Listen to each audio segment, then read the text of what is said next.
नमस्कार छात्रों, हमारे JCD क्लासेस में आपका स्वागत है। दोस्तों, मैं लेकर के आ गया हूँ प्रश्न बैंक 2021 के लिए हिंदी क्लास 11 का फुल सॉल्यूशन। जी हाँ छात्रों, आपके लिए मैं लेकर के आ गया हूँ क्लास 11 का फुल सॉल्यूशन प्रश्न बैंक। तो आपको तैयार करना है। तो फाइनली आप इसको पहले पूर्ण फुल सोल्यूशन के साथ देखते हैं। चलिए प्रश्न बैंक तो अपना इसमें साथ साथ में जानेंगे ब्लूप्रिंट कौन सा कितने नंबर का आएगा। साथ में प्रश्न बैंक अपना जो पदखंड गद्यखंड है उनके फुल सोल्यूशन आपको मैं प्रोवाइड कराऊंगा इसी वीडियो में। तब तक लास्ट तक आप बने रहिए, ठीक है।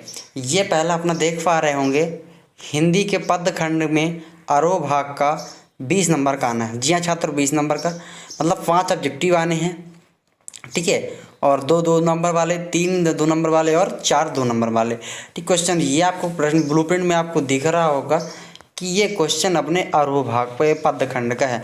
तो दोस्तों मैं इस पे पदखंड का फुल सोल्यूशन बताऊंगा, फिर साथ में नेक्स्ट वीडियो गद्यखंड के होगा सोल्यूशन और वितान और बाकी फिर सारे बुद्ध रचनाओं पर, ठीक है।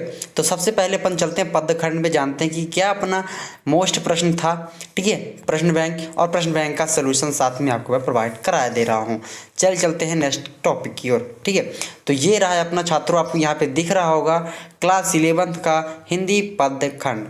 जी हाँ छात्रों, क्लास 11 का हिंदी पदखंड, ठीक है। तो यहाँ देखते हैं कौन कितने नंबर का आने वाला है। 1 अंकीय प्रश्न 5 प्रश्न रहेंगे, मतलब कुल 5 अंक। 2 अंकीय प्रश्न 2 प्रश्न, मतलब कुल 4 अंक, ठीक है।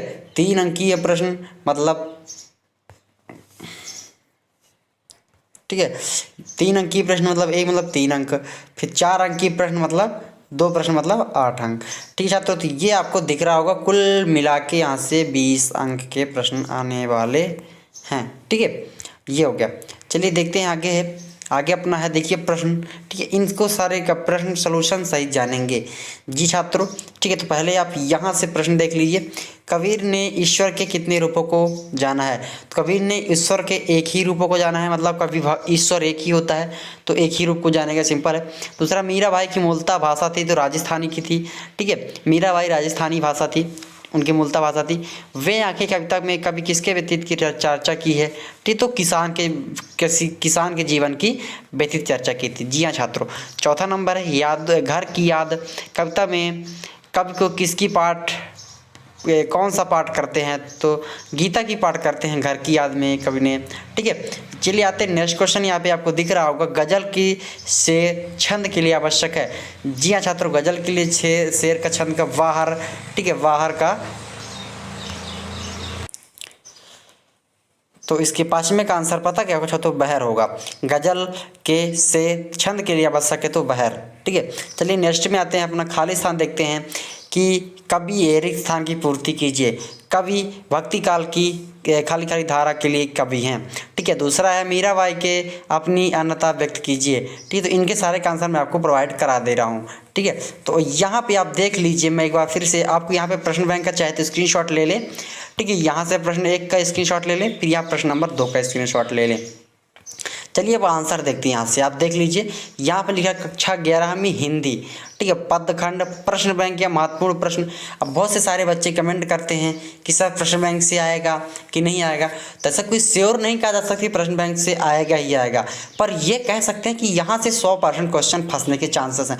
मतलब कुछ क्वेश्चन ऐसे हैं जो कुछ क्वेश्चन 1 2 4 क्वेश्चन फंस सकते हैं, है ना। और आपको ब्लूप्रिंट के हिसाब से अपने बुक के आरोह भाग से, है ना, और वितान से, इन सब्जेक्टों से आपको मोस्ट प्रश्न पढ़ना है, जो प्रश्न आपके लिए बहुत ही महत्वपूर्ण है, ठीक है। तो यहाँ पे एक बार देख लेते हैं, कवि ने ईश्वर के लिए कितने रूपों को जाना है? तो 1 रूपों को जाना है, ठीक है। नेक्स्ट में आते हैं अपन, मीराबाई की भाषा मूलतः थी तो राजस्थानी भाषा थी, मैंने पहले आपको बता चुका है, ठीक है। नेक्स्ट में है वे आगे कविता में कवि के किसके व्यतीत जीवन की चर्चा की है? तो किसान की व्यतीत जीवन की चर्चा की है। जी हाँ छात्रों, आप यहाँ से आंसर पूरा देख सकते हैं, मैंने पूरा आंसर मेंशन कर दिया है, ठीक है। घर की याद में कविता के कवि के पिता कौन सा पाठ करते हैं? तो गीता की पाठ करते हैं। जी हाँ छात्रों, गीता की पाठ, ठीक है। प्रश्न नंबर है 5वां, गजल का शेर छंद के लिए आवश्यक है तो वहर आवश्यक है। ये क्वेश्चन नंबर हो जाता है। यहाँ से आप प्रश्न नंबर 2 देख पा रहे होंगे, प्रश्न नंबर 2 का है ये क्वेश्चन, चाहे तो आप स्क्रीनशॉट ले लें, ठीक है। ये क्वेश्चन आप स्क्रीनशॉट ले लें, कोई दिक्कत नहीं होगा। फिर आता है खाली स्थान, देखते हैं अपन यहाँ से कबीर भक्ति काल की खाली खाली कौन सी धारा कवि है, तो निर्गुण धारा के कवि हैं। सेकंड नंबर है मीराबाई ने कृष्ण में से अपनी मान्यता व्यक्त की है, तो कृष्ण से। ठीक है, थर्ड नंबर क्वेश्चन सुमित्रा नंदन। ठीक है, देखो थर्ड नंबर क्वेश्चन लिखा है प्रकृति के सुकुमार कवि कहा जाता है, तो सुमित्रा नंदन पंत को। जी हाँ छात्रों। ठीक है, नेक्स्ट क्वेश्चन आता है 5वां नंबर का, भवानी प्रसाद मिश्र पद्मश्री के अलंकृत हैं। जी हाँ छात्रों, किससे? पद्मश्री से अलंकृत हैं। 5वां नंबर क्वेश्चन आप दिख रहा हो, कवि दुष्यंत ने वृक्ष के साय पे लगने की बात कही है, तो वृक्ष के साय पे क्या? धूप लगने से बात कही है। प्रश्न नंबर 6 है, आओ मिलकर एक बचाएं कविता में बच्चों के लिए क्या बचाने को कहा गया है, तो यहाँ पे मैदान बचाने के लिए कहा गया है।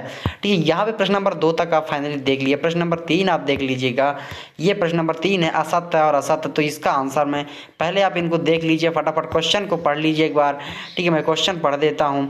कबीर ने वाह आडंबरों का करारा प्रहार दिया। दूसरा है मीरा ने गुरु जी की नरसिंह मेहता थे। तीसरा देखिए क्या है कि कबीर ने वाह आडंबरों को करारा प्रहार दिया, तो हाँ सत्य दिया। ठीक है, मीरा ने गुरु नरसिंह की मेहता थे, गलत है, असत्य है। ठीक, किसान के पास उजरी नामक एक गाय थी, हाँ थी। कमीज करना होने पर लोगों के अपने पैरों को पेट से ढक लेते, सत्य है ना। ठीक है, ये चीज़ है, तो आप देख लीजिए इनका, ये पूरा यहाँ पे मैंने लिख दिया, उसका राइट आंसर लिखा हुआ है सत्य सत्य का है। ठीक है, पहला सत्य है, दूसरा असत्य है, तीसरा सत्य है, चौथा सत्य है, पांचवा सत्य है। ठीक है, मैंने पहले क्वेश्चन के साथ आपको बता चुका हूँ। ठीक है, ये क्वेश्चनों के साथ हो गया। चलिए नेक्स्ट आता है सही जोड़ी और एक वाक्य में उत्तर। जी हाँ छात्रों, सही जोड़ी और एक वाक्य में उत्तर यहाँ पे देख लेंगे। ठीक है, तो ये आप देख लीजिए, मैं आपको इन क्वेश्चनों को पढ़ देता हूँ। कबीर के पदों के रस क्या है, तो उसके लगभग मेरे ख्याल से शांत रस है। ठीक है, कुल नासी का क्या कहलाएगा, तो कुल की नाश करने वाली कहलाएगा। बगधरो बर्दों का, तो बर्दों का हो जाएगा बैलों से, मतलब गांव भाषा में कहते हैं बर्दो, है ना। या बैलों की जोड़ी को बर्दो कहा जाता है, जैसे हमारे गांव में भी कहते हैं बर्दो, है ना। फिर आओ मिलकर बचाएं, है ना, निर्मल पुतुल जी हैं, और जो गजल के दो किस्सा हैं दुष्यंत कुमार हैं। तो ये आप सही जोड़िए, स्क्रीनशॉट ले लें और आराम से इनको मेंशन करते रहिएगा। ठीक है, ये अपना सही अपना एक वाक्य उत्तर है, यहाँ पे देख लीजिए। कबीर की पुस्तक की अपेक्षा ज्ञान की प्रमुखता थी, है ना। 5वां नंबर है, विष का प्याला किसने भेजा, सुमित्रा नंदन पंत के गुरु कवि क्या मान जाते हैं, चिराग प्रतीक, है ना। तो चलिए आंसर देख लेते हैं इनके। ठीक है, तो यहाँ पे मैंने आपको एक बार सही जोड़िए पहले बता चुका। कबीर के, है ना, पदों में रस था, तो शांत रस था। कुलनासी, तो कुल की नाश करने वाली। वर्दों को मतलब बैलों की जोड़ी। गजल के दुख है दुष्यंत कुमार, आओ मिलकर बनाए निर्मल पुतुल। ठीक है, ये हो गया। अब आते हैं एक वाक्य में उत्तर। यहाँ प्रश्न हमने पहले देख चुका है। ठीक है, प्रश्न नंबर 5 का यहाँ पे है, व्यवहारिक ज्ञान है ना। राणा ने छायावादी के कवि, तो सुख सुविधा का प्रतीक है और मादक पदार्थों का सेवन करते हैं। ठीक है, ये क्वेश्चन है, आपने पूरा पहले ये क्वेश्चन आप यहाँ से देख लिए होंगे। कबीर की पुस्तक की ज्ञान की अपेक्षा की क्या मुख्यता थी, तो क्या होगा इसका, व्यवहारवादी होगा। ठीक है, विष का प्याला किसने भेजा था, तो राणा जी ने। सुमित्रा नंदन पंत की कवि माने जाते हैं, तो सुमित्रा नंदन पंत किस कवि माने जाते हैं, छायावादी कवि माने जाते हैं, है ना। जिसे कहा जाए तो जसु मसु 4 कवि होते हैं, जयशंकर प्रसाद, है ना, बाकी जो तो सुमित्रा नंदन पंत होगा। चिराग का प्रतीक है, तो चिराग का प्रतीक सुख सुविधा है ना। और 5वें का है शांत, आदिवासी सेवन से क्या पीते हैं, तो बुरी हाथ बढ़ जाती है, तो मादक पदार्थों का सेवन करते हैं। ठीक है, यहाँ पे 2 अंकीय प्रश्न दिख रहे होंगे आपको, तो 2 अंकीय प्रश्न को आपको आप चाहें तो बुकों से ढूंढ के इनका आंसर लिख सकते हैं, क्योंकि मैं ढूंढा नहीं हूँ, है ना। अगर आप प्रयास करूँगा तो मैं अगले क्वेश्चन वीडियो बता दूंगा। ठीक है, ये अपन प्रश्न नंबर 3 अंक की प्रश्न यहाँ से दिख रहा होगा आपको। 3 अंक की प्रश्न आप भी बुक से ढूंढ के लिख लीजिएगा। ठीक है, आपको मैं और आखिरी क्वेश्चन पर दिखा देता हूँ आपका। ठीक है, यहाँ से अपन आते हैं, यहाँ पे एक क्वेश्चन आपको दिख रहा होगा 4 अंक की प्रश्न। जी हाँ छात्रों, 4 अंक की। सुमित्रा नंदन पंत और भवानी प्रसाद मिश्र, तो इनका मैं आपको लेखक परिचय वगैरह, ठीक है, सब आपको चीज़ें बता देता हूँ। ये अपन आते हैं सुमित्रा नंदन पंत जी। जी हाँ छात्रों, ये सुमित्रा नंदन पंत है। ठीक है, ये सुमित्रा नंदन पंत जी, इनकी तस्वीर यहाँ पे दिख रही होगी आपको, ये बुक में दिया गया है आपके। ठीक है, तो ये पहला उनका मूल नाम क्या था, गोसाई दत्त था। ठीक है, जन्म कब हुआ, तो सन 1900 में कसौली जिला अल्मोड़ा में उत्तरांचल में हुआ। जी हाँ छात्रों, उत्तरांचल में हुआ। ठीक है, अब इनकी क्या पूछा गया, प्रमुख रचनाएं, तो आपकी यहाँ से प्रमुख रचनाएं लिखना है। बीड़ा ग्रंथि, पल्लव गुंजन, है ना, यानी चिदम्बरा, और स्वर्ण किरण, काला और बूढ़ा, है ना, और लोक यतन, ये उनके कवि सुमित्रा नंदन पंत जी के रचनाकार हैं। तो इनको आपको याद करना है आपके एग्जाम में आने के लिए, ये 100% चांसेस है और आ भी सकता है। ठीक है, ये हो गया। यहाँ से उनकी अब देखिए भारतीय सम्मान, है ना, तो भारतीय सम्मान पुरस्कार, साहित्य अकादमी पुरस्कार, है ना, सौरभीर नेहरू पुरस्कार, पद्म भूषण पुरस्कार, ये सब चीज़ प्राप्त किए। और इन्होंने देखिए इनकी मृत्यु कब हो गई, 1977 में, मतलब ये 77 साल आप कुल जीवित रहे। मतलब कब पैदा कब हुए थे, 1900 में पैदा हुए थे, मृत्यु कब हो गई, 1977 में, मतलब 77 साल उन्होंने जीवित रहे। ठीक है, अब देखिए यहाँ पे उनका जो सॉरी क्या कहते हैं, ठीक है, ये जो क्वेश्चन में दिया गया है भाव पक्ष कला पक्ष साहित्य स्थान। ठीक है, तो आपको यहाँ पे देख लीजिए, यहाँ से आपको यहाँ पे आपको दो रचनाएं लिखना है ना, और ये सम्मान साहित्य स्थान ये कहलाता है आपका, ये कहलाता है, ये साहित्य स्थान कहलाता है। सम्मान या साहित्य स्थान एक ही चीज़ है। और जो भाव पक्ष कला पक्ष आता है तो ये कहलाता है आपका भाव पक्ष कला पक्ष। यहाँ पे ये जो दिया गया है भाव पक्ष कला पक्ष है। ठीक है, तो आप यहाँ से इसको देख लिए। छायावाद के मोह स्तंभ सुमित्रानंद पंत चितेरे कवि हैं, हिंदी कविता के पहली पुस्तक भी है ना, विषय बनाने का काम पंत ने ही किया है, कविता प्रमुख और मनुष्य के सिद्धांतों का है। ठीक है, इनकी प्रारंभिक शिक्षा कौन सी थी? गांव में उच्च शिक्षा बनारस में, इलाहाबाद में है ना। कविता पहुँचते पहुँचते महात्मा गांधी की सहयोग आंदोलन प्रभावित हुई और उन्होंने पढ़ाई बीच में ही छोड़ दी, स्वतंत्र लेखन करते रहे। प्राकृतिक अद्भुत चित्रकार पंत जी ने मीता जी के पक्षधर रहा और शुरुआती में छायावादी कविताओं लिखी। पल्लव व्यापार परिवर्तन पर प्राकृतिक वेश में जादू की तरह आश्चर्य रहा और ये चलते की आँखें देखें। ठीक है, ये आपका हो गया पूरा का पूरा सुमित्रानंद पंत का रचना। देखिए अब इससे पूछा क्या क्या है देख लीजिए पहले क्वेश्चन में। सुमित्रानंद दो रचना लिखना है आपको, भाव पक्ष कला पक्ष लिखना है और साहित्य में स्थान, तीन चीज़। ठीक है, तो मैं आपको यहाँ पे बता देता हूँ। ठीक है, यहाँ पे आपको लिखना है सुमित्रानंद पंत, यहाँ पे दो रचना दिया गया तो दो रचना लिख देना है, फिर उनका पूरा नाम लिख देना है। और देखिए अब यहाँ पे जो आता है साहित्य में स्थान, तो इससे जो सम्मान का पाठ दिया गया है ये आपका साहित्य स्थान कहलाता है। जी हाँ छात्रों, ये साहित्य का स्थान कहलाता है। फिर आपका जो ये पार्टीशन दिया गया है इसे कहते हैं हम भाव पक्ष कला पक्ष। ठीक है, तो इसे हम यहाँ पे भाव पक्ष कला पक्ष लिख देंगे। ठीक है, पूरा ये पूरा लिख देंगे, आपको पूरा पूरा नंबर मिलना है 100%, 4 नंबर में 4 नंबर आपके डन। चलिए नेक्स्ट क्वेश्चन में आते हैं। नेक्स्ट क्वेश्चन आपके यहाँ पे दिया गया है। ठीक है, नेक्स्ट क्वेश्चन यहाँ पे दिया भवानी प्रसाद मिश्र की कविता विशेषता और उनकी लिखित प्रथा ये भाव पक्ष कला पक्ष विशेषता है ना। भवानी प्रसाद मिश्र का लिखना है, भवानी प्रसाद मिश्र जल्दी देखते हैं। भवानी प्रसाद मिश्र को यहाँ से आता है भवानी प्रसाद मिश्र जी का, जी हाँ, रचनावली भवानी प्रसाद मिश्र जी का है। सन 1913 में पैदा हुए थे उन्होंने और मृत्यु 1985 में हो गई। ठीक है, और ये कहाँ के थे? तो टिगरिया गांव के थे, होशंगाबाद से थे, मध्य प्रदेश से थे। रचना क्या क्या देख लेते हैं। रचना क्या है कि सतपुड़ा के जंगल है ना, सन्नाटा है, गीता फिरोज है ना, और ये चीज़ सब यहाँ पे उनको रचनाएं होंगे।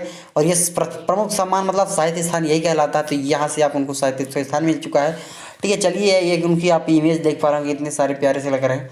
ठीक है, चलिए देखते हैं। ये आपका जो दिख रहा होगा आपको यहाँ से पूरा पूरा आपको लिखना है काल पक्ष और भाव पक्ष के बीच में। ठीक है, तो ये आपको दिख रहा है सहज लेखन और सहज व्यक्तित्व का नाम लिखिए। भवानी प्रसाद मिश्र कविता में साहित्य स्थान राष्ट्रीय आंदोलन के जिन कवियों है ना भागीदारी या उनके मौके में गांधीवादी की रचना की, तो निसारे वडंबर हिंदी अखंडों को संवाद कविता और गांधी जी के बीच सेतु का काम किया। भवानी प्रसाद मिश्र कविता की सहज लय की कविता है, सहजता संबंध गांधी जी के चरखे की लय की ओर जुड़ता है, इसलिए कविता का गांधी भी कहा गया है। मिश्र जी की कविता बोलचाल गंतव्य लगते थे और काव्य विन्यास में कविता बदल देने वाली अद्भुत क्षमता थी। ये उनकी पूरी रचना हो गई। जी छात्र, तो ये इसको आपको तैयार करना है आपकी, इसमें से 4 नंबर पक्के हो जाएंगे। आप पेपर मैनर में किए 100% गारंटी है, चांसेस है। चलिए तब तक मिलते हैं अगली वीडियो में, तब तक जय हिंद, वंदे मातरम, बाय बाय।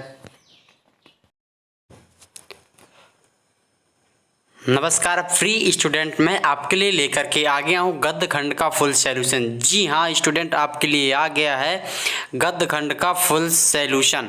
ठीक है, तो फाइनली आप हो जाइए तैयार गद्य खंड के लिए। देख लेते हैं पहले अपने गद्य खंड से आने वाला कितने नंबर का है। ठीक है, पहला 1 अंक की प्रश्न, 5 प्रश्न आएंगे मतलब 5 नंबर के। 2 अंक की प्रश्न 2 नंबर मतलब 4 अंक के।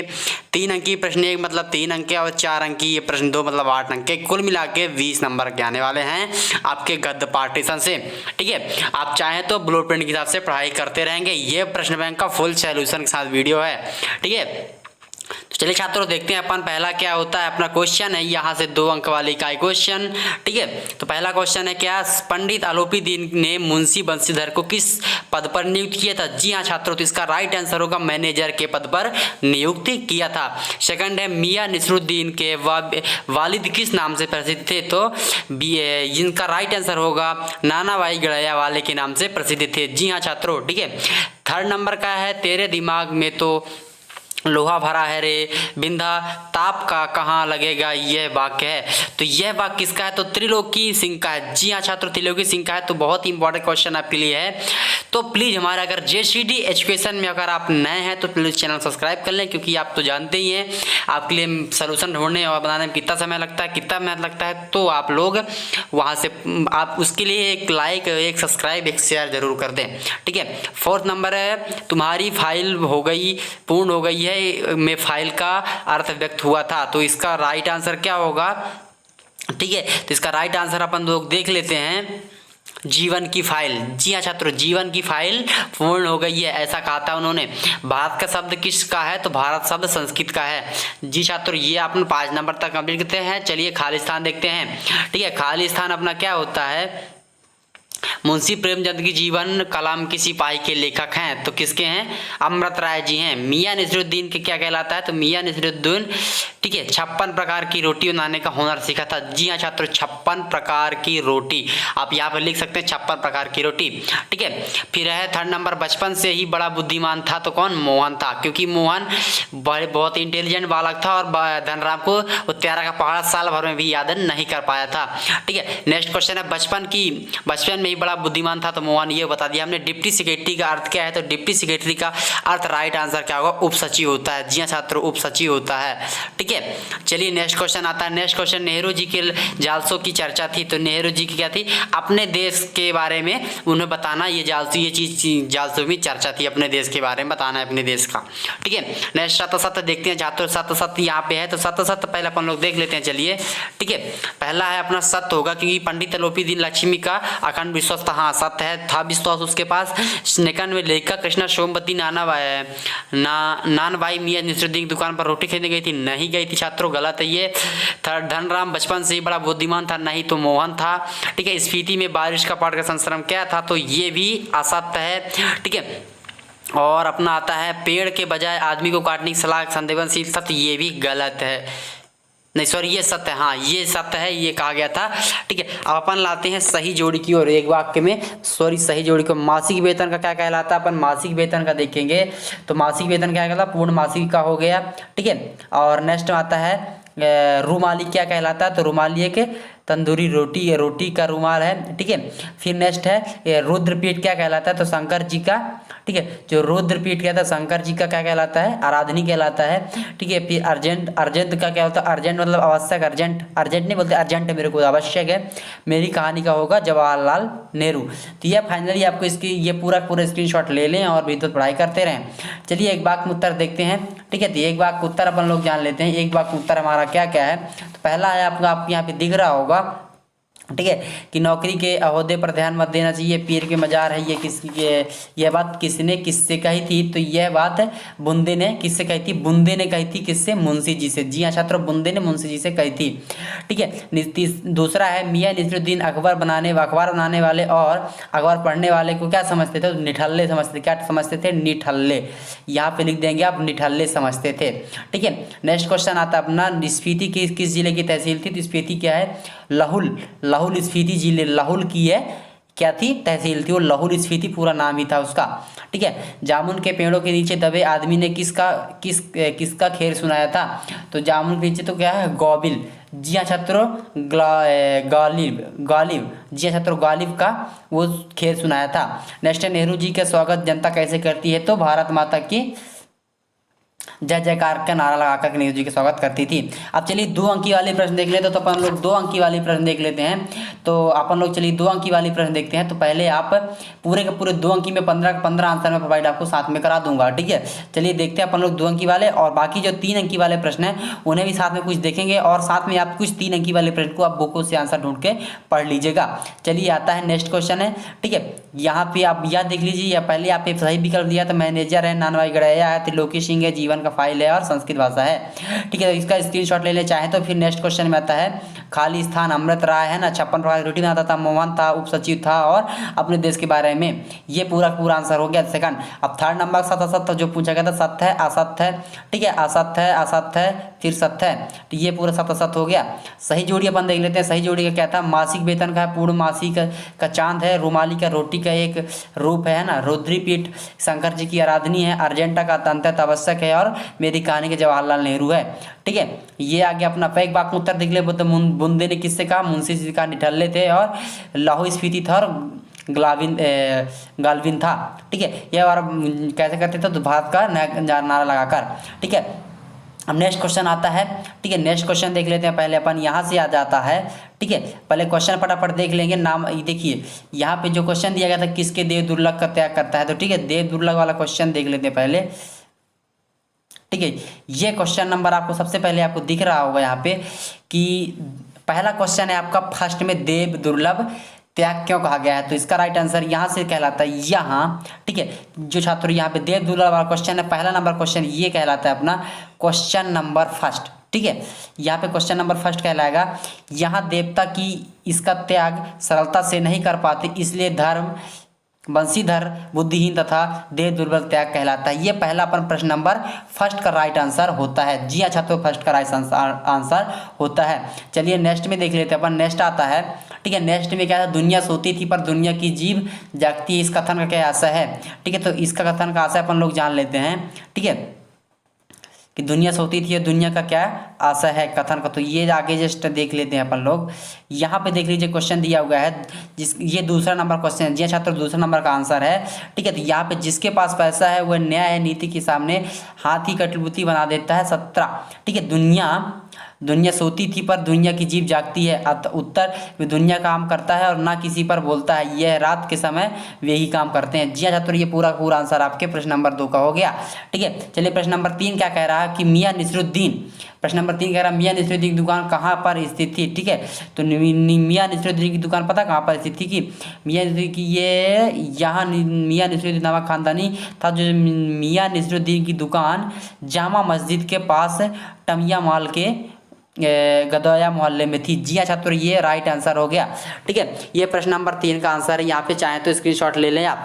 चलिए नेक्स्ट क्वेश्चन आता है अपना, मियां नसीरुद्दीन के खानदान का पेशा क्या था, उसकी आजीविका के लिए कौन सा धंधा अपनाया था। तो मियां नसीरुद्दीन के यहाँ पे क्वेश्चन आपको दिख रहा होगा।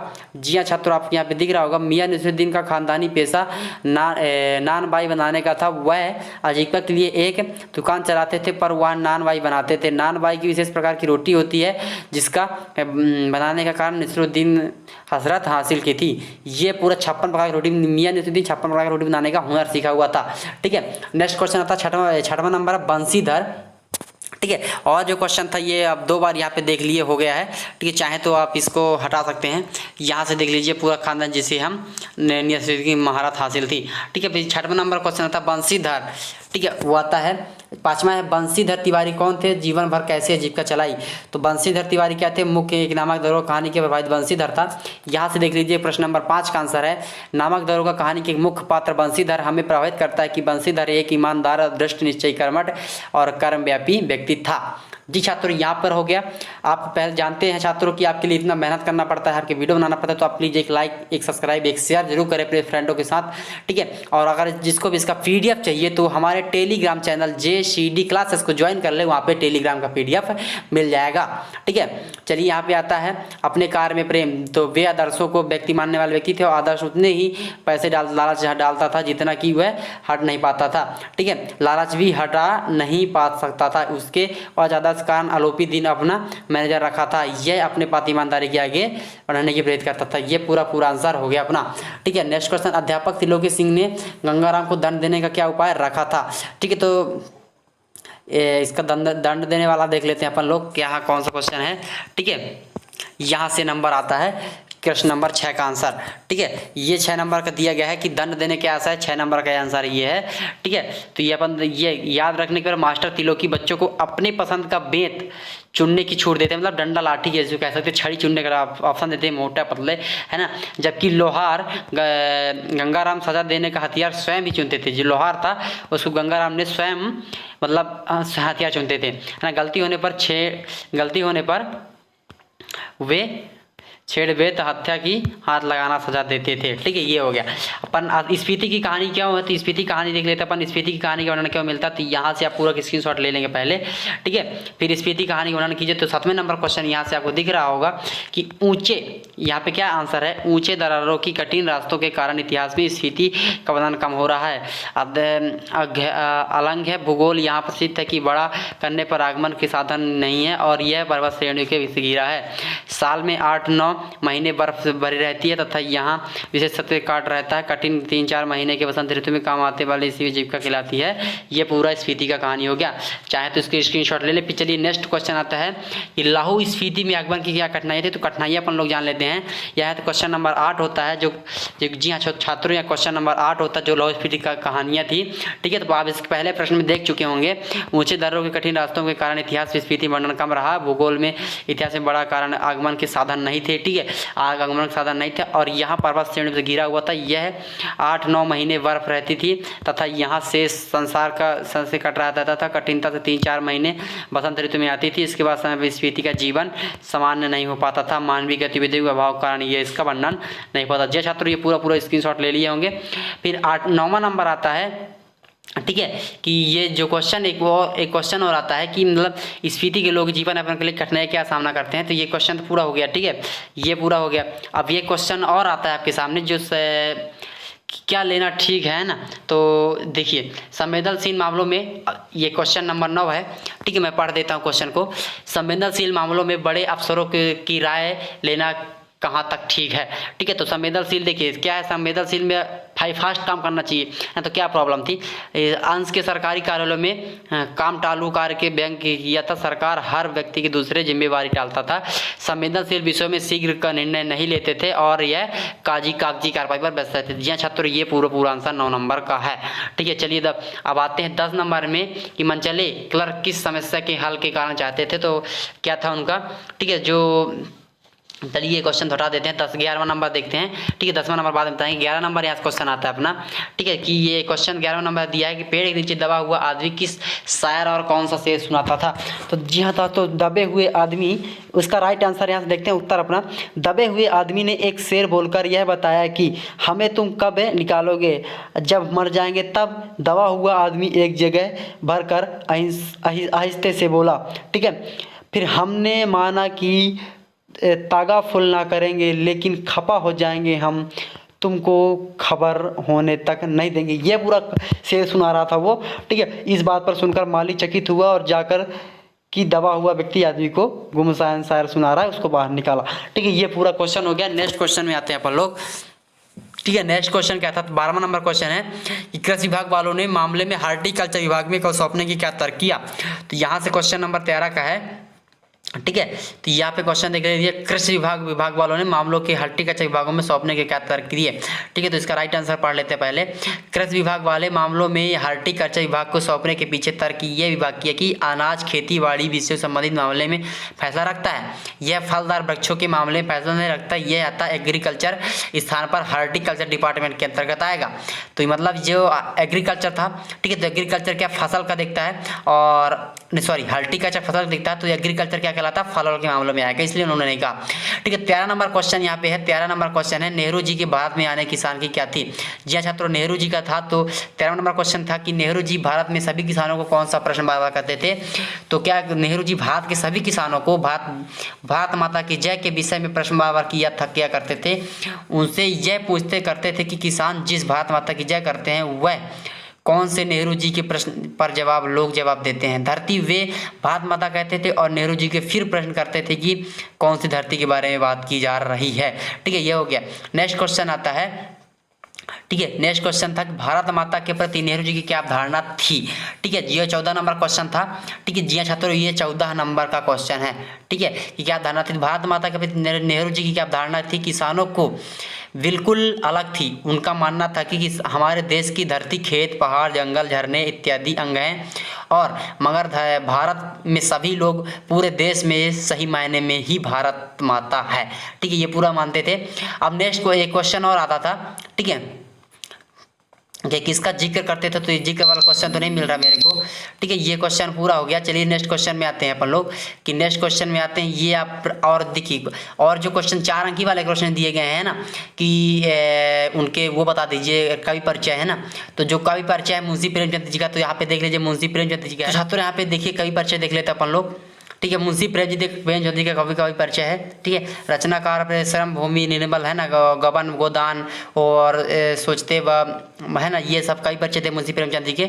और यहाँ पे आपको लिखना है जो साहित्य में स्थान है ना, और जो लिखना भाषा शैली, और भाषा शैली में आपको यहाँ पे पूरा ये लिख देना है जो यहाँ पे लिखा हुआ है।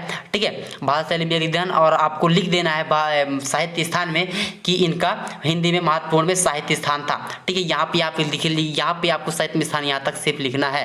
ठीक है, ये साहित्य स्थान लिखना, बाकी सारी चीज भाषा शैली में लिख देनी है। ठीक है, ये हो गया अपना। चाहे तो फटाफट आप स्क्रीनशॉट ले सकती है, फिर आगे देख सकते हैं। फिर आता है कृष्णा सोमवती है ना, सोमवती। तो कृष्णा सोमवती की आप यहाँ पे एक इमेज देख पा रहे हो, कृष्णा सोमवती जी के दिख रही हैं लेडीज हैं, और इसका भी स्क्रीनशॉट ले लें और आसानी से पूरी पढ़ाई करते रहें। ठीक है, चलिए नेक्स्ट में आते हैं। अपना नेक्स्ट आता है शेखर जोशी जी का। शेखर जोशी जी बहुत ही दिख रहे हैं है ना, तो इनका पूरा स्क्रीनशॉट ले लें और आराम से आसानी से पढ़ते रहें। चलिए मिलते हैं अगले वीडियो, तब तक जय हिंद, वंदे मातरम।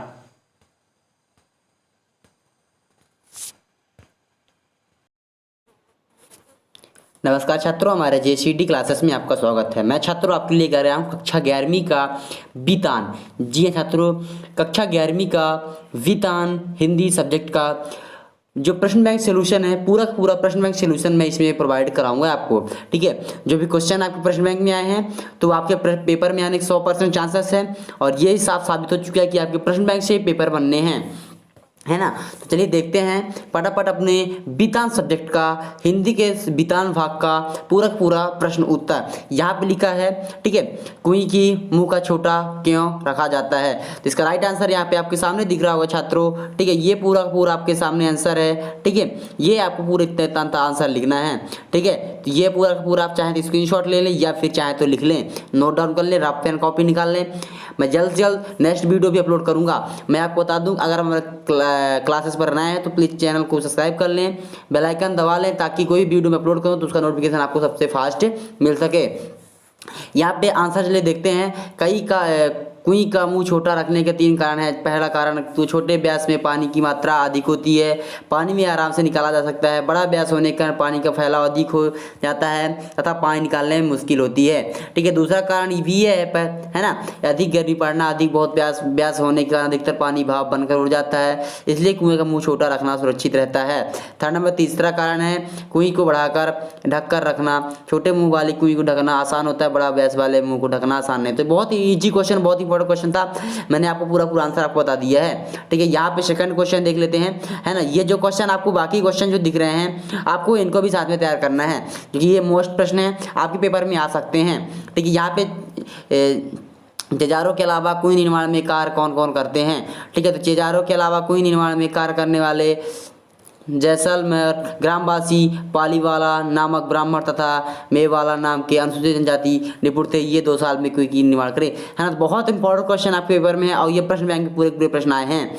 ठीक है, पूरा प्रश्न आपको तैयार करना है। नेक्स्ट यहाँ पे आपको दिख रहा है, ठीक है, नेक्स्ट प्रश्न यहाँ पे, कुएं की खुदाई चिनाई करते समय तेजारो अपनी सिर पर टोप क्यों पहनते हैं। इसका राइट आंसर यहाँ पे दिया हुआ है, आप देख लीजिए। कुएं की खुदाई के समय जैसे गहराई बढ़ती जाती है, नीचे गर्मी और ऊष्मा की मात्रा बढ़ती जाती है, इसलिए मुश्किल है। ऊपर थोड़ी सी भी रेत थोड़े समय पर पश्चात नीचे फेंकी जाती है, इसलिए कि तेजारों को ताज़ी हवा की सुनिश्चित होती है, अंदर की हवा बाहर की ओर भागती है। यह रेत कंकड़ के छोटे कणों के तेजारों को चोट पहुंचाता है, उसके बचाव के लिए वह टोपी का पहनते हैं। ये सारा आंसर आपको क्लियर हो चुका है। चलिए नेक्स्ट क्वेश्चन आता है अपना। नेक्स्ट क्वेश्चन यहाँ पे दिखा हुआ है ना, जो पेपर में आपके वितान में आया हुआ है, और वितान का ही प्रश्न है, बहुत इंपॉर्टेंट प्रश्न आपके लिए है। ठीक है, यहाँ पे लिखा है अजंता की गुफाओं के बारे में क्या जानते हैं। तो अजंता की गुफाओं के बारे में सारा आप यहाँ पे पूरा चाहें तो स्क्रीनशॉट ले लें, पूरा आंसर लिख लें। स्क्रीनशॉट ले लें, ज़्यादा बेटर होगा आपके लिए। ठीक है, चलिए देखते हैं। अगर आप चाहें तो फिर इसकी अगर PDF चाहते हैं तो मैं इसको JCD क्लासेस के टेलीग्राम चैनल पर प्रोवाइड कराऊंगा। जी हाँ छात्रों, JCD क्लासेस के टेलीग्राम चैनल पर PDF प्रोवाइड कराऊंगा मैं, तो आप वहां से जाके इसे डाउनलोड कर सकते हैं। पूरा का पूरा PDF आपको टेलीग्राम पर मिलेगा।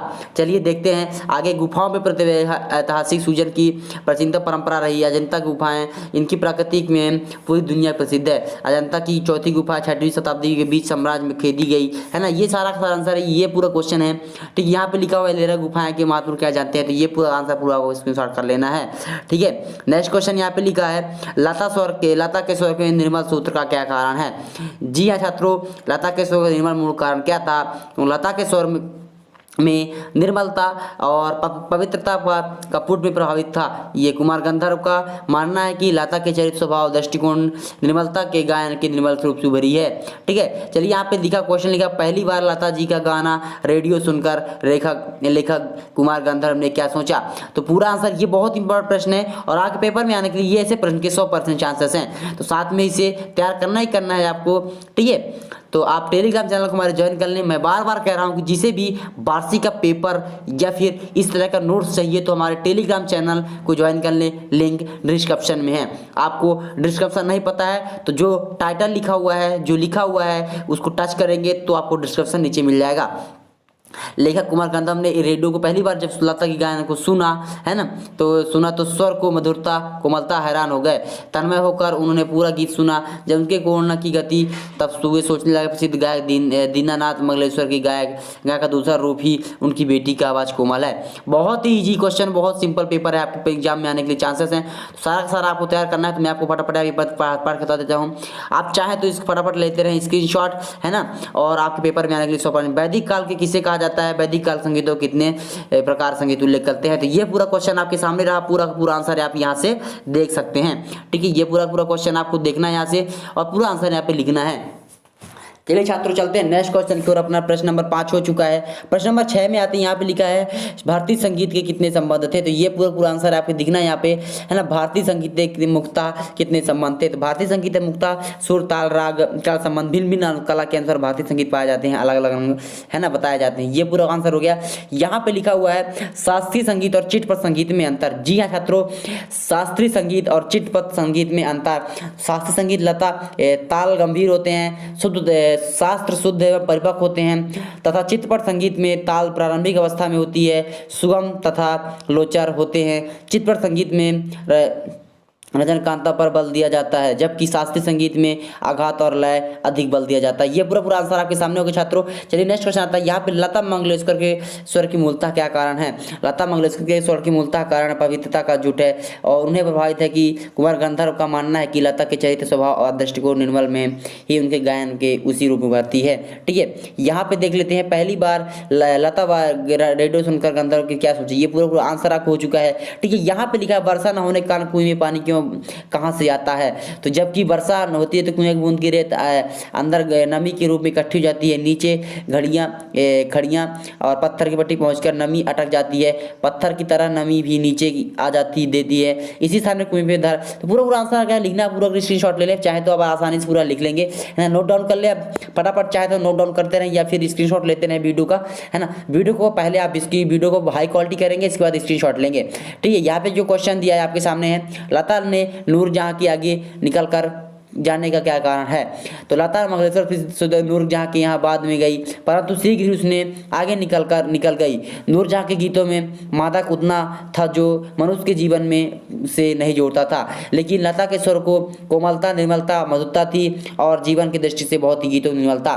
ठीक है, ये क्वेश्चन हो गया। नेक्स्ट क्वेश्चन यहाँ पे लिखा हुआ देखिए, ये वाला हो चुका है मेरे ख्याल से, है ना। नेक्स्ट क्वेश्चन यहाँ पे दिया गया है, राजस्थान के रेत की नीचे विशेषता क्या थी। जी हाँ छात्रों, राजस्थान के रेत की विशेषता क्या है। तो राजस्थान की रेत की कण बारीकी होते हैं, ये दूसरे चिपकते नहीं, आमतौर पर मिट्टी के कारण एक दूसरे चिपक जाते हैं तथा मिट्टी के दरारें पड़ जाती हैं। इस दरारों में नमी गर्मी बाष्पन बन जाती है। रेत के कण बिखरे रहते हैं, अतः दरारें नहीं बढ़ती, अंदर की नमी अंदर ही रहती है। यह नमी पानी को कुइयों के पानी में रेत बनाती है। ये पूरा आंसर आप पूरा क्लियर है और आप पेपर में आने के लिए 100% चांसेस है। तो आप इसी तरह पे प्रश्नों के आंसर तैयार कर लीजिए। एक प्रश्न यहाँ पे आपके सामने दिख रहा होगा, सबसे प्राचीन चित्रों में नमूनों में मात्रा है, ये कहाँ मिलते हैं? तो ये देख लेते हैं पूरा आंसर। यहाँ पे देखते हैं, भारतीय प्राचीनों में नमूने शैल चित्र की मानना है कि जो ये चट्टान पर प्रकृति रंग से बने हुए चित्र हैं, ये प्राचीनतम गुफाएं मिलते हैं। मध्य प्रदेश की भीमबेटका गुफाएं इन्हीं शैली के चित्रों में बनती हैं। इन चित्रों में जीवन की रोजमर्रा गतिविधियां, शिकार, नृत्य, संगीत तथा जानवर आदि सच्चता दिखाई पड़ते हैं। ये पूरा आंसर आपको पूरा क्लियर है और चाहे तो आप स्क्रीनशॉट ले सकते हैं या फिर नोट डाउन कर ले वीडियो को रोक करके। चलिए नेक्स्ट क्वेश्चन आपके सामने है।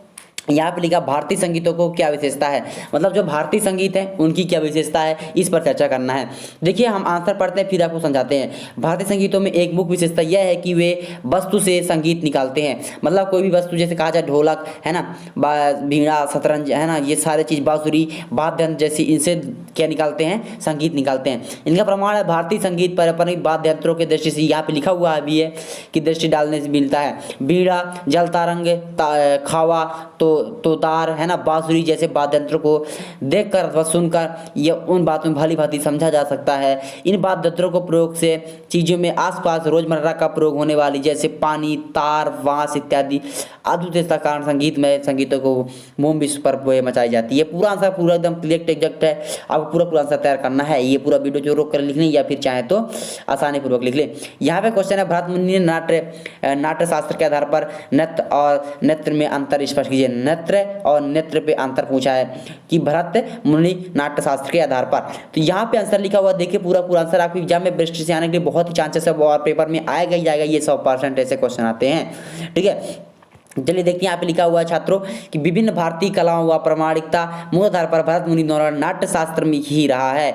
इसे नृत्य और नृत्य में दो शब्द मिलते हैं। ये दोनों शब्द अभिनय के ही हैं, अलग अलग रूप हैं। नृत्य यानी अभिनय और उसी शब्द का अंतिम शब्द और भंगिमा महत्वपूर्ण, जबकि नृत्य का भाव है भंगिमा महत्वपूर्ण है, ठीक है। ये सारा आंसर क्लियर हो गया है। चलिए नेक्स्ट क्वेश्चन देखते हैं, है ना। भारत के मुनि राज्यों के लोकतंत्र में समानताएं क्या, लिखिए। मतलब भारत के विभिन्न राज्यों की लोक नृत्यों की क्या समानताएं हैं, लिखिए। तो भारत के विभिन्न राज्यों के अपने अपने लोक नृत्य हैं और इनके भिन्न भिन्न नामों में जाना है, अलग अलग होकर इन्हें कई समानताएं हैं। ये लोग नृत्य समूह में आते होते हैं, यह सारे के सारे पुरुष के मिलकर करते नाचते हैं। तो सारा आंसर यहाँ पे क्लियर हो जाता है छात्रों,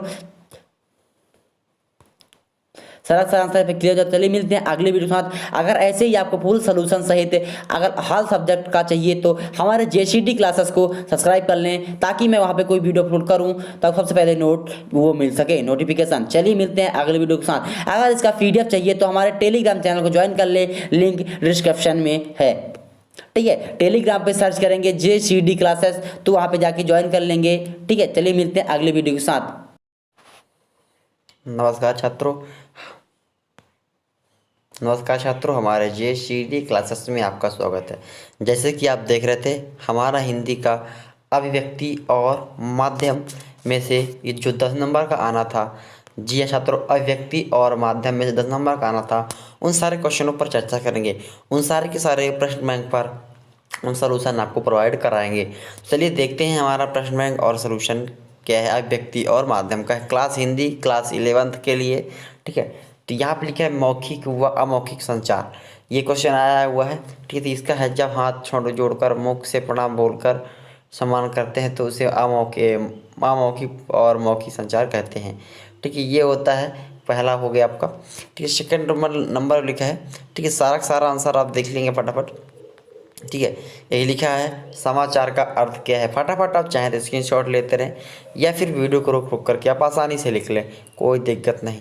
और ये समाचार का अर्थ है, हर सूचना वह हर घटना समाचार नहीं होता। समाचार माध्यम कुछ लोगों के लिए नहीं बल्कि अपने हजारों लाखों पाठक श्रोताओं के दर्शकों के लिए होता। ये पूरा आंसर क्लियर हो गया। तो नेक्स्ट क्वेश्चन यहाँ पे लिखा है ना, समाचार का ही है, वहाँ पे आधा आया था, के लिए काम करते हैं। समाचार के रूप में वही घटनाओं, मुद्दों, समस्याओं को चुनते हैं जिसे जानने के से अधिक लोगों की रुचि होती है और जिनका अधिक से अधिक लोगों के जीवन प्रभाव पड़ता है। किसी घटना, सामान्य और समस्या और विचार में नवीनता जन रुचि उपयोगी जानकारियाँ पाठक वर्ग उन्हें समाचार बनाने की सहायता करते हैं।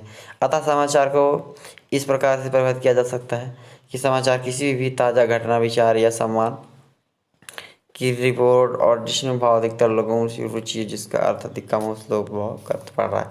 ये हो गया पूरा अपना। नेक्स्ट क्वेश्चन यहाँ से देख रहे हैं आपका। नेक्स्ट क्वेश्चन है पत्रिका क्या है। जी हाँ छात्रों, पत्रिका क्या है?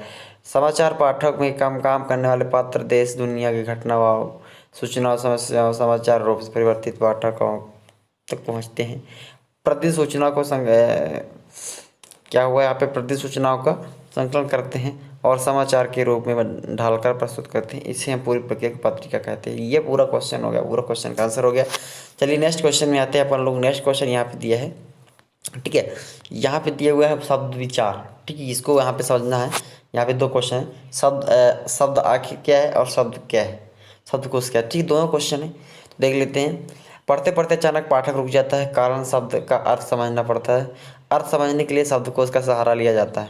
यह शब्दकोश क्या है ना। अब एक क्वेश्चन यहाँ से, शब्दकोश शब्दों का खजाना है जिसमें एक भाषाभाषी समुदाय में प्रयुक्त होने वाले वंचित रह जाते हैं, साथ में प्रयुक्त स्रोत लिंग है ना संपर्क की जानकारी दी जाती है। ममता समाज में स्वीकृति मिल जाती है और शब्दकोश में मिल जाता है। शब्दकोश को कई लाख शब्द होते हैं, योजनाबद्ध खंडों में उपखंड होते हैं।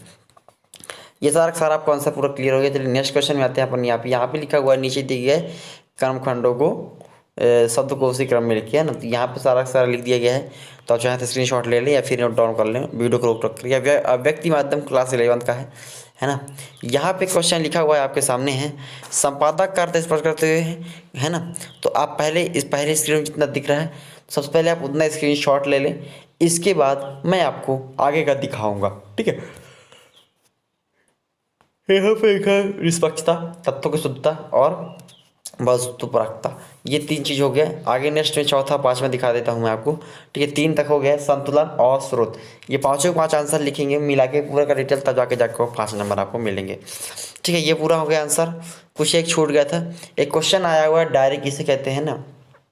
डायरी की परिभाषा लिखी, तो डायरी नितांत निजी स्तर पर घटित स्थान में तटस्थ संबंधी बौद्धिक भावात्मक प्रक्रियात्मक क्या लेख जोखा है, जिसमें हम किसी और किसी के माध्यम से स्वयं अपने शब्द बंधन करते हैं। डायरी सार्वजनिक नियुक्ति शुद्ध लेखन है, ठीक है। ये पूरा क्वेश्चन यहाँ से पूरा क्लियर हो चुका है। चलिए नेक्स्ट क्वेश्चन में आते हैं अपन लोग। यहाँ पे लिखिए संचार की विशेषता लिखिए, है ना छात्रों। यहाँ पे लिखा हुआ जन संचार की विशेषता लिखिए। तो ये पेपर भी आपके आया हुआ है प्रश्न बैंक में, और यहाँ से प्रश्न आने के लिए 100% चांसेस है। तो पूर्ण रूप से आप प्रश्न बैंक से पढ़ाई करना है आपको, है ना। तो यहाँ पे लिखा है जनसंचार की फीडबैक तुरंत प्राप्त नहीं होती, जनसंचार में तुरंत प्राप्तकर्ता का सीधा संबंध नहीं होता।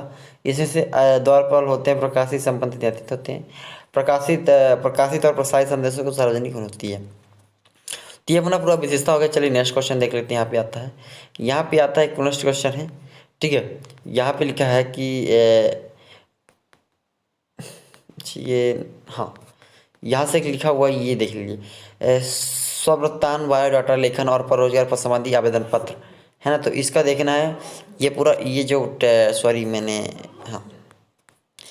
जो यहाँ पे आपको दिख रहा है इसको टॉपिक है हमारा, और इस टॉपिक पे चर्चा करते हैं। देखिए यहाँ पे लिखा परिचय, विद्यार्थी जीवन में संकल्प बनाने के वास्तविक बदलाव का प्रयास करता है। यह एक दिन जीवन को अपनी परिभाषित परिणाम व्यक्त करता है, ठीक है। यहाँ से आता है परिणित नौकरी आजीविका तलाश, जिस प्रकार उम्मीदवार विद्यार्थी मनचाही नौकरी की तलाश में होता है, उसी तरह नियोक्ता कंपनी आदि मनचाहे उम्मीदवार की खोज करती है, इसलिए विज्ञापन निकालता है। ये सारा आंसर क्लियर हो गया आपका। यहाँ से पूरा क्वेश्चन आपका अव्यक्ति माध्यम का क्लास 11th हिंदी कंप्लीट, ठीक है। यहाँ पे ये 1-2 क्वेश्चन और बचा तो देख लेते हैं फटाफट। यहाँ पे लिखा स्वव्रत और में से कौन कौन से बिंदु को शामिल किया जाता है, उनकी प्रस्तुति का क्या प्रभाव पड़ता है, उदाहरण से लिखिए। तो ये पूरा क्वेश्चन यहाँ से लिखा हुआ है स्वव्रत सूचनाओं का। तो पहले आप ले लें इसके स्क्रीनशॉट या फिर वीडियो को नोट डाउन कर लें रोक करके, है ना। और प्रयास करें कि अगर आपको इसकी पीडीएफ चाहिए तो मैं टेलीग्राम में प्रोवाइड करा दूंगा, वहाँ जाके आपको मिल जाएगा। चलिए नेक्स्ट में मिलते हैं ना। नेक्स्ट क्वेश्चन आप यहाँ पे दिया है, संत प्रसन्न उसी का है ना। सारा क्वेश्चन यहाँ पे क्लियर जाता है, तो आप इसका भी स्क्रीनशॉट ले लें और इसका भी स्क्रीनशॉट ले लें, क्योंकि ये पूरा प्रश्न इसी का है। चलिए पूरा सर आपका यहाँ पे अभिव्यक्ति और माध्यम का क्लियर हो जाता है। ठीक है, कोई डाउट होने वाला बात नहीं, यहाँ पे साफ शब्दों में लिखा हुआ है कि किसका है, तो अभिव्यक्ति और माध्यम का है।